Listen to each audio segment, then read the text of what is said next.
الف خير وعلى خير. مرحبا بكم في القناه ديالي. سمحوا لي بزاف على هاد الغيبه هادي، ولكن راني ما نسيتكم شيء، وجدت لكم مجموعه ديال الفيديوهات اللي غادي نحطهم قريبا في القناه. بالنسبه للفيديو ديال اليوم فهو غادي يكون فيديو مميز جدا بالاشتراك مع الاخت والصديقه الغاليه نسيمه من قناه سوما تي في الغنيه عن التعريف. غادي نخلي لكم الرابط ديال القناه ديالها والفيديو ديالها في صندوق الوصف. في هذا الفيديو هذا غادي نقترحوا عليكم 5 ديال الوصفات ديال اطباق صيفيه متنوعه وسهله التحضير وكتجي بسيطه، يمكن لكم توجدوهم للغداء او العشاء على حسب الذوق ديالكم. ما نكثرش عليكم بزاف في الهضره وندوزو نوجدوا الاطباق ديالنا.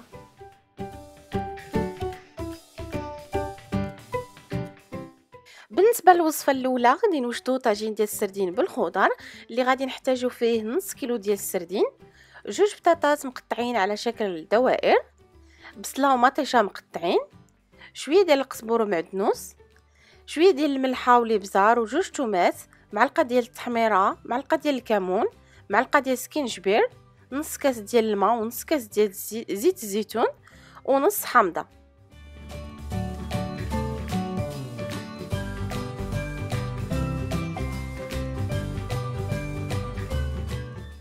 باش كنوجدوا شرموله ديالنا كنخلطوا العطريه مع القزبر ومعدنوس والماء والزيت وشويه ديال الحامض.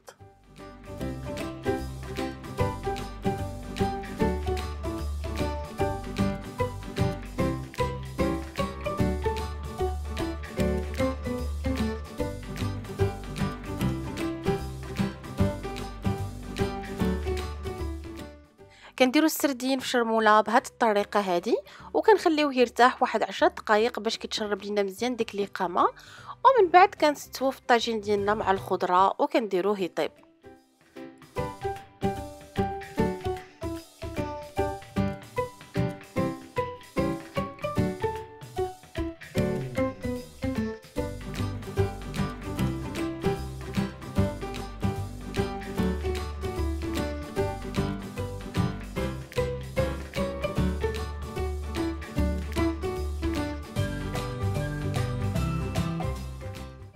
من بعد ما استفنا الخضيره ديالنا والسردين في الطاجين كنسقيوهم بديك الشرموله بهذا الشكل هذا، وكندخلوهم يا اما الفران يا اما كنديروهم على عافيه مهيله واحد نص ساعه تقريبا.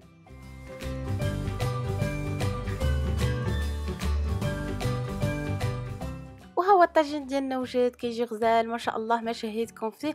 واخا السردين ديال فرنسا ماشي بحال السردين ديال المغرب، وانما كيجي غزال وبنين بزاف.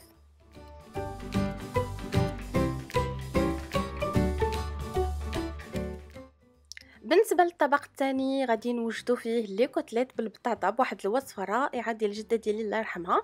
غادي نحتاجوا نص كيلو ديال الكوتليت، شويه ديال الزيت اللي خلطت معها شويه ديال الملحه الابزار والثومه وشويه ديال القزبر معدنوس.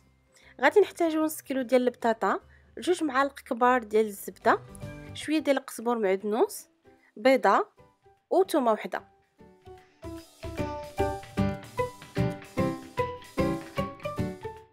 كناخذوا البطاطا وكنسلقوها وكنمعكوها بالفرشيطه وكنزيدوا عليها الزبده، الملحه، الثومه، القزبر والمعدنوس وبيضه وحده وكنخلطوهم مزيان.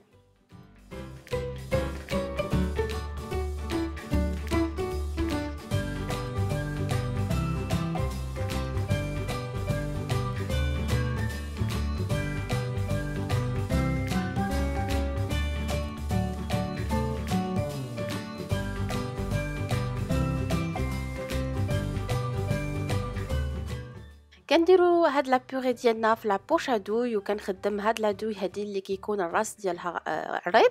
الا ما عندكم شي سي با غاف يمكن لكم تحطوها غير بمعلقه في البلاطو ديال الفران حتى هي كتجي زوينه. وكندخلوها طيب واحد 20 حتى 30 دقيقه في واحد الفرن كيكون سخون على 180 درجه حراره.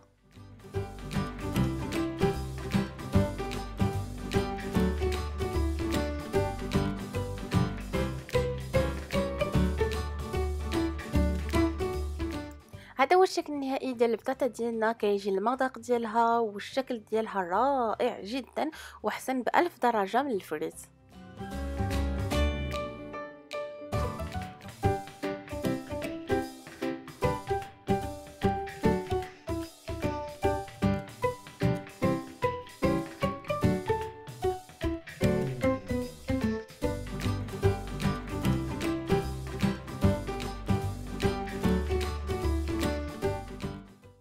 بالنسبه للكوتليت غادي نطيبوه في البلونشا وغادي نسقيه بالخليط ديال الزيت والثومه والمعدنوس، كيجي رائع بزاف بزاف وريحته كتجي غزاله وكتشهي.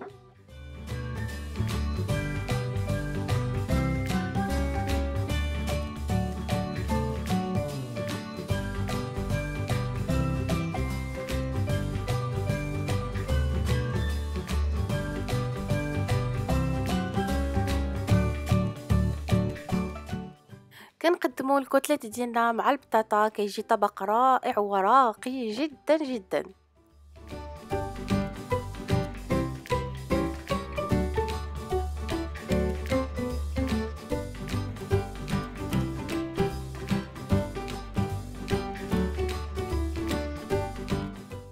بالنسبه للطبق الثالث فهو غادي نوجدوا فيه لي بروشيت ديال لي كروفيت او لي غومباس بالاناناس اللي غادي نرافقهم بالبروكولي مبخر. غادي نحتاجوا لي كروفيت يكونوا كبار، البروكولي اللي بخرته، والاناناس مقطع. بالنسبه للاسيزونمون غادي نحتاجوا لصلصه الصوجه اللي خلطت معها معلقه كبيره ديال العسل.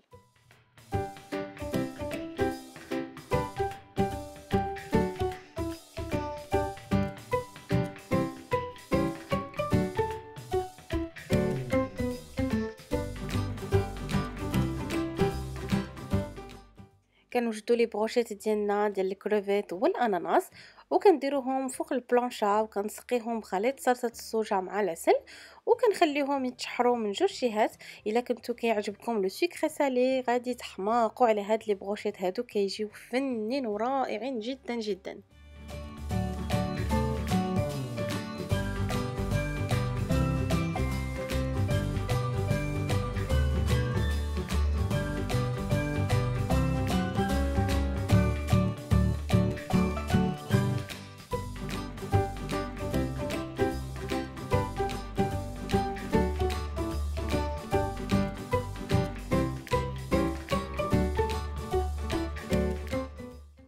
هذا هو الشكل النهائي ديال الطبق ديالنا، كيجي راقي والمذاق ديالو كيجي رائع جدا.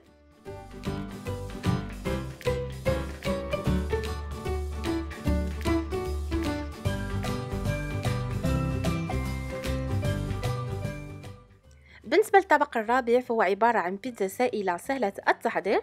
غادي خصنا ليها معلقه كبيره ديال السكر، معلقه كبيره ديال الخميره ديال الخبز، خماره وحده، شويه ديال الزعتر والثومه غبره، بيضه، كاس ونص ديال الطحين، كاس لارب ديال الزيت، كاس ونص ديال الحليب يكون دافي. وبالنسبه للحشوه غادي نديرو بواطه ديال الطون، مطيشه وشويه ديال الشامبينيون، فرماج محكوك ومعلقه كبيره ديال لا موطارد.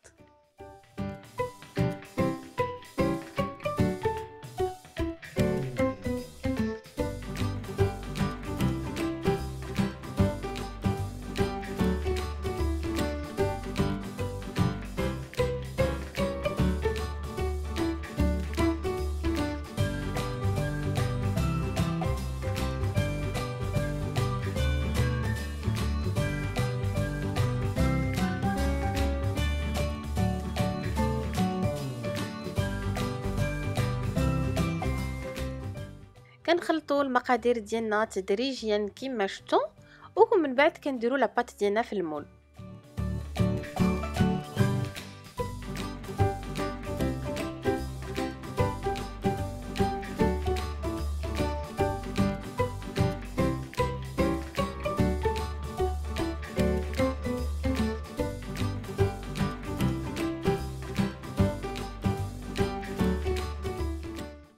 كناخذوا الطون وكنخلطوه مع لا موطاد وكنديروه فوق لاباط ديال البيتزا بهذا الشكل هذا.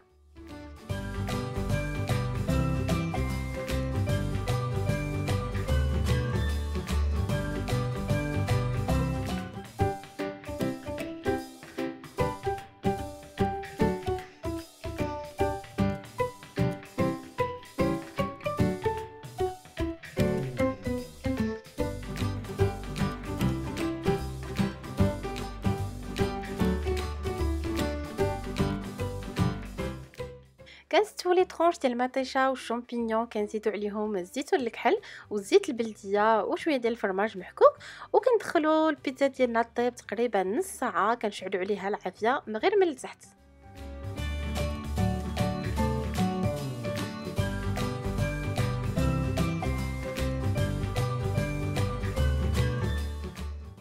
هذا هو الشكل النهائي ديال البيتزا ديالنا. كيجي المنظر ديالها رائع ولا بات ديالها كتكون هشيشه وبنينه بزاف بزاف.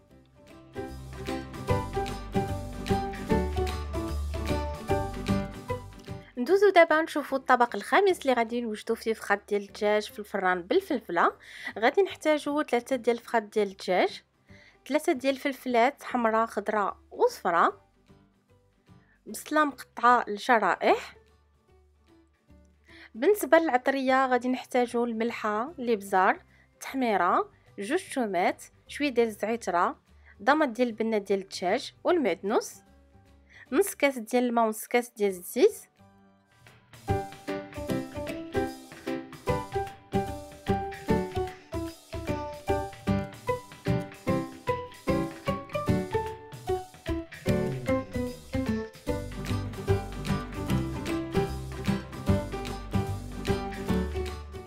كنخلطوا الإقامه مع الماء والزيت وكنحطوا فيهم الفخاد ديال الدجاج وكنخليوهم يتشربوا ديك الإقامه واحد نص ساعه في الثلاجه.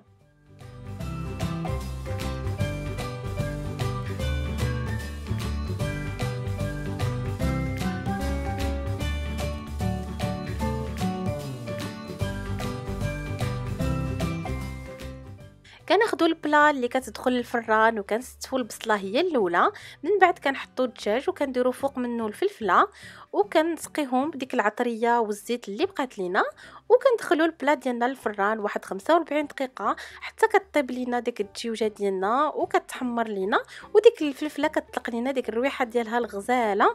من بعد كنحطهم في طبق التقديم.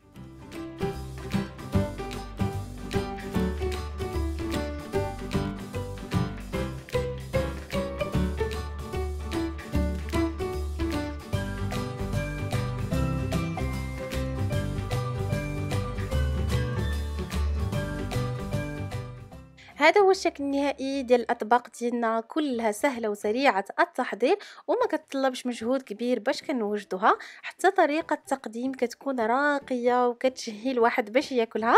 ما تنساوش بان الخضر حتى هي مهمه بزاف للصحه ديالنا، خاصنا نبقاو نوعوها مره ونقدموها بشكل جميل باش نحببوا الاطفال والكبار فيها. كنتمنى هذا الفيديو هذا يكون نال اعجابكم وتستافدوا منه. ما تنساوش تمشيو تشوفوا الاطباق الرائعه والشهيه اللي حضرت لكم الاخت نسمه في الفيديو على القناه ديالها. غادي تلقاو الرابط في اخر الفيديو وفي صندوق الوصف.